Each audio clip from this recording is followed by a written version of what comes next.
are not generally heard. And I guess you might say that that is because we don't control the methods of publication other than your newspaper. And of course, you're doing a lot. But if you are in a situation where you're the only voice, and there are not that many voices outside of urban journalism. Yeah, and I think that we can forget about the days when there was one local, centralized leadership base. It has to be dispersed now. You're a leader, I'm a leader, hundreds of others, thousands, people who are educated, people who are well-read, who are analytical. All of us have to really take up the mantle to solve this problem. It's getting worse every year. Okay. If you look around the community, you know, who owns the businesses? They're located right here in our own community now. We don't own the corner grocery stores anymore. Barbershops we still have control of right now. But other than barber and beauty shops, not even the beauty and barber suppliers are black. Say years ago when you had Triangle Chemical, this man had a $2 million business. They developed in the 50s selling barber and beauty supplies. But after Mr. Holliday died in the early 70s, it just went straight downhill. It's no longer open. So all those strong institutions that we've had, and they're still sliding, is what puzzles me and worries me the most, is that it hasn't just leveled off. And still a problem that we have to deal with. Yes. And the that's what's so intriguing about this. The resources that we have to work with are not there, but the market is there. And so what we have to do is try to tap that market. And how do you convince folks of that? I mean, you've been involved in newspapers and magazines and whatever. Well, you know, I've taken some marketing classes where you try to follow the decision paths that people make, even when they're exposed to advertising and so forth. The laws of sublimation are strong, but there has to be a repeated message that's constant before there's any changes. You know, if you look at history, you look at any significant change, it starts with rhetoric. A lot of people talking. Then they get angry. They get fed up. And I voted for President Reagan in 1980 because I was hoping there would be a sort of a revolt.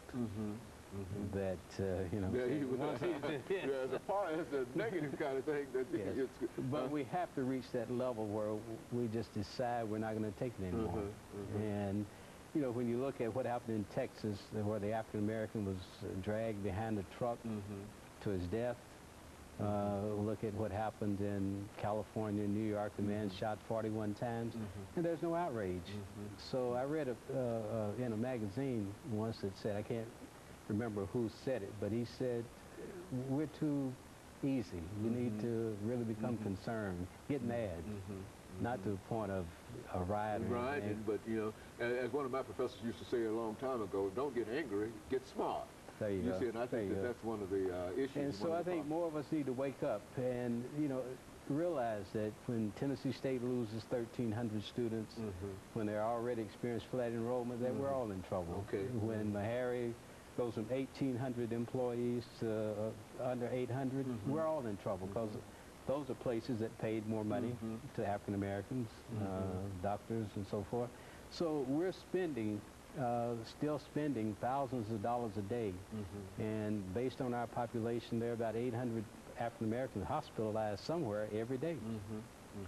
So why couldn't Meharry get at least 150? That's all they needed to survive.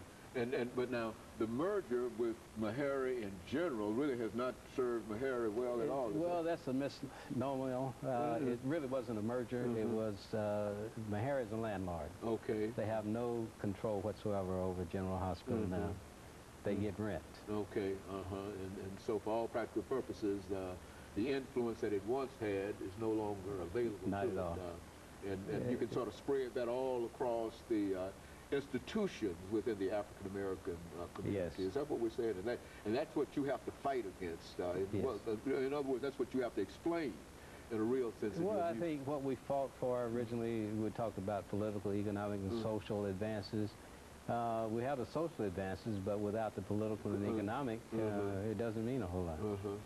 And so that's what we have to work on now. That's what we have to work on. And one of the things, as we end this show for today over the last 41 seconds, one of the things that we have to do is to get Africans back into the voting booths and to that's one area that we've begun to make some advances. You look at what Harold Ford Jr. was able to do, what Howard Gentry was able to do, and now Barack Obama gives tremendous hope. All of those are good signs for the future, and if we can only build upon those and work with those, you think we might that would be one of the three-legged stools that we could get. Okay, and of course, Mr. Latham, let me thank you for bringing that excellent information by. Thank you, Dr. Haney, always. And of course, let me encourage our audience to tune in again next week for another informative edition of Comments.